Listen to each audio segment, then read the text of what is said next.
As early as the budget allows, a visual effects supervisor should come on to a project. And that varies with each project.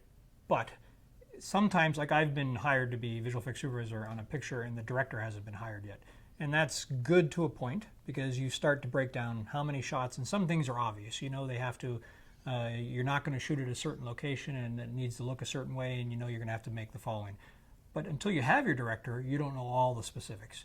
But that's a pretty common thing. A lot of times on a bigger budget or bigger visual effects movie, the visual effects supervisor comes on, does a breakdown, starts doing a creative kind of involvement in designing what the shots are. But you can't finish that without the director. On a smaller movie where you aren't creating new worlds or fantastic areas and places and things like that for people to see, a supervisor can come on just a couple of weeks before shooting, interact with the director, understand what the locations are, what the limitations are, and what is needed, and have 2 or 3 weeks of prep and get it done. There are some movies where a supervisor doesn't come on until shooting has actually started.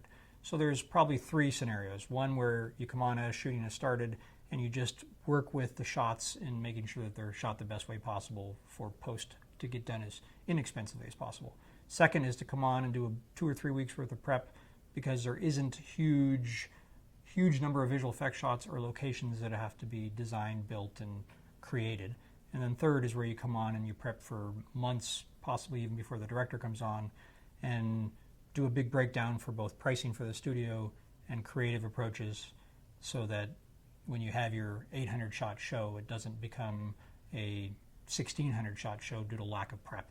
And that's usually what happens on big shows. If you don't prep and you haven't determined how to shoot something ahead of time, then when you get it out there on the day to shoot, things that you haven't thought about crop up and all of a sudden you have more shots than you planned. And that's the downside of not prepping.